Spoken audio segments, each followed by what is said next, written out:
Hey Bunnymates! Most of you know that I'm an only child, which means that I love to talk about myself. So, it's time to talk about me.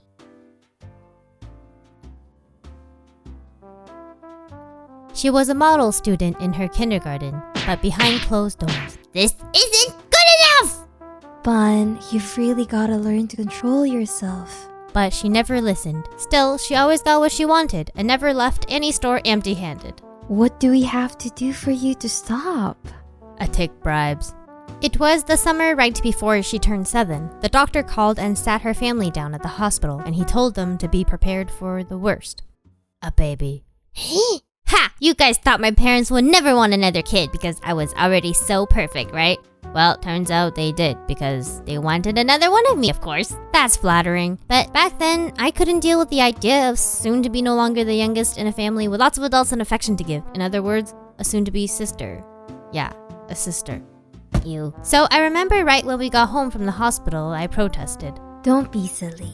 No matter what, Dad and I will still love you the same. No! You're lying! Babies are so much work, so obviously you and Dad will have less time for me and less love for me! Yes, babies are a lot of work, but Dad and I won't love you any less than we do now. I know that! You don't get it, Mom! I have to be loved more than the baby! But you have to share the love. No!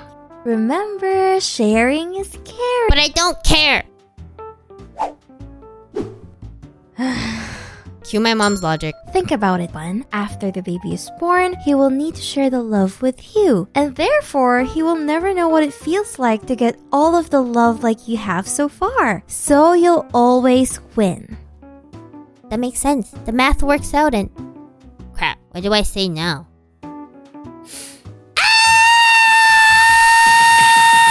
And so that's how I grew up as an only child. I'm thinking by now, if you're still watching my cringy memories, then you're either an only child or you're not, but you're definitely wondering what it would be like to be an only child. And well, I did kinda, maybe, indirectly kill my sibling that day too.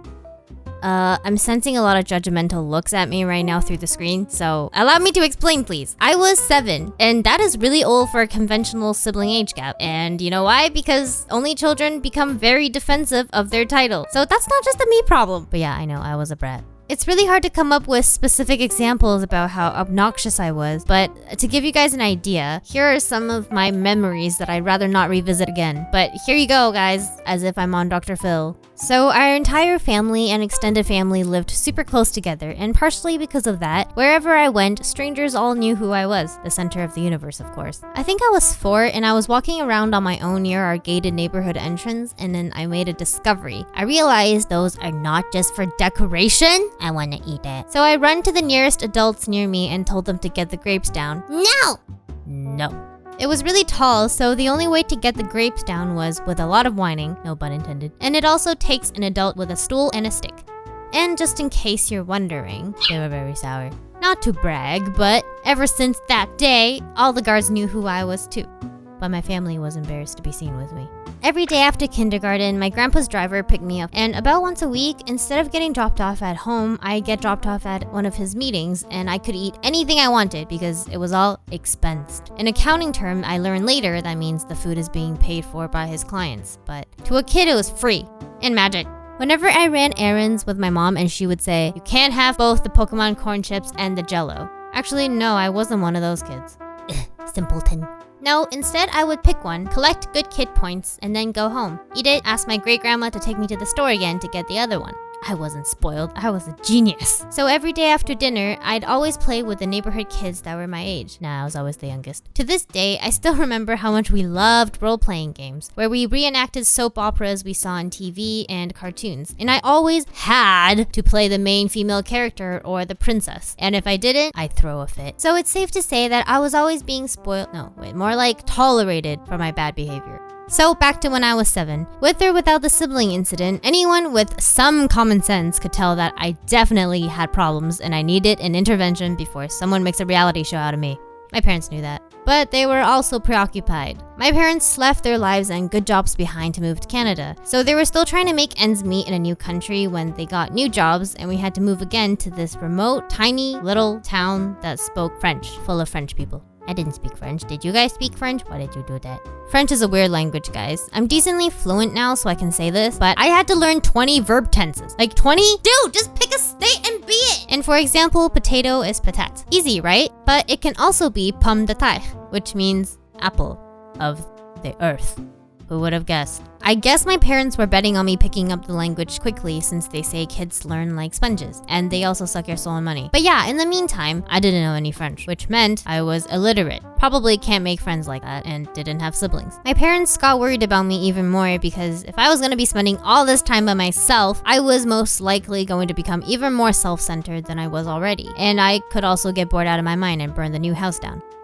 Hello? Oh, 你好. I'm from the town up north. Thought I'd come by and say hi because I overheard that a Chinese couple moved in here.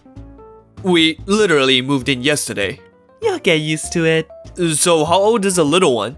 Another simpleton. I'd rather play alone than play with you. Oh, meet Dan. She is 5 years old. 5? Oh no thanks. I know better than to become a glorified free babysitter. Oh, that's perfect. Bun's only 2 years older. Bun, say hi to your new little sister. Really, Dad? Really? Fine, let's go play upstairs. Being older is so much work. I gotta be responsible so she doesn't choke on Legos and be the bigger person to apologize if she cries and... Hey, he's mine! Hands off or I'm not gonna play with you anymore! But... No buts! I'm older, so you have to listen to what I say! I did not hesitate to abuse my seniority. And to my pleasant surprise, I learned that not all kids are high maintenance, like myself. I made a friend for a lifetime that day. From that day on, we became so close that we were basically two blobs from the same mother, except the mother would switch whenever we got dropped off at the other house. This went on for many school years and summers. And I remember I was 11, I was staying at Dan's house when something changed in me. I don't want school to start. I wish this could last forever. I want a sibling. But Dan had a younger brother, and I have witnessed things that make me glad to be an only child again. But however you look at it, Dan was the intervention I needed as an only child. Because of her, I learned to share my collection of mangas at the condition they're bent at a maximum of 90 degrees. And I also learned about being equal and fair with everything I do. No, really, I'm not exaggerating. That was generous for me. Most importantly, though, I learned to maintain friendships. And I wish that this video could end right here. You know, stereotypical spoiled brat meets her soul sister. She changes for the better.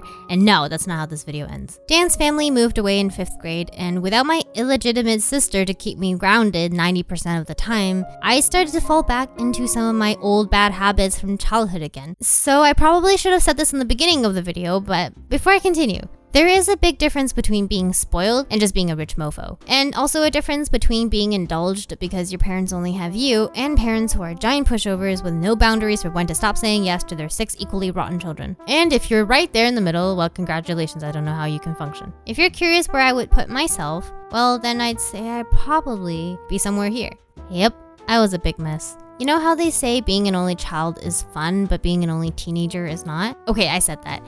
But that's pretty much what happened. I was a pretty big mess in high school and college. It was not visible on the outside, but my distorted perspective on reality would catch up to me when I least expected. And that got me into, how did I end up here situations. And it finally hit me. Wow, I really need to change or I don't know how I'm gonna function. They say that old habits die hard. Someone actually said that. And boy, was that person right! I changed slowly and painfully. It's a lot that happened in my 2nd year in university mainly because most of those things have enough content to be its own video for the future. So get excited for the chaos! But yeah, that's how the real ending is. Sorry, it's melodramatic, but that's life. Life is just what happens and you just try your best to grow and come out of the dirt. So I am a potato. If you meet me in real life, say tomorrow, without knowing that it was me, you would most likely think that I'm very easygoing. And I'd actually say most people who know me in real life wouldn't even think I'm an only child until I tell them. Oh, her? Yeah, she's just a bit weird. And I am more than okay with that. Of course, I still got some bad habits left over. Like, I'm still nitpicky and low-key always wish food could be cooked and laundry could be washed for me. And I mean, yeah, of course I'm still uncomfortable with sharing. What do you mean I'm weird? It seems to come so naturally for people like Gabe who grew up with a brother. But let's say I'm with my friends in a dim sum restaurant. Clearly, nobody's gonna touch it for a good 30 minutes. Ugh, it's so sad. The odd one out. It is like an only child. Nobody wants to want you. But secretly they do want you. Maybe I should just casually... No! Don't split it! It's so tiny already! That'll just expose that you're weird! Don't eat it yourself! It's not that I care whether I get to eat the piece or not. It's just really uncomfortable for me to just leave it because people that I ate with always used an agreed upon hierarchy system where I always got the last piece. So you mean to tell me you don't solve all your problems with grace and generosity? Ugh, who's the simpleton now? As an adult now who attends more social events and actually hangs out with real friends instead of imaginary friends like I used to, it finally gives me a chance to give back to others and make up for my childhood sins. But some of these hard to break habits will always remind me that I still got lots of room for improvement, which is what matters, right? How far I've come. Yes, I did grow up getting a larger piece of the pie than my parents brought home, but my parents also reminded me to be thankful because it costed the soul of my unborn sibling. Sorry, that got dark. I'm just trying to hide the pain that I'll never be an aunt. Yep, it's proven. Birth order does shape your personality. But I believe that anyone has the potential to become well-rounded. I don't want to end this video on a note of, oh, look at me, my family spoiled me. Boo-hoo. Now, I got a lot more stories to share that taught me how to stop being an ungrateful child stuck in an adult body. Actually, no, that's a lie. I'm only 5'2". My parents don't actually know my channel exists, so I want to say thank you so much to my mom Toonsy and my dad Henry and Dan's dad Henry also for being so kind to lend their voice. Oh, I still can't believe I made this video though. I probably thought about not making this video only about 40 times this month. But yeah, that's all from me. Bye, love you guys. Don't kill your siblings.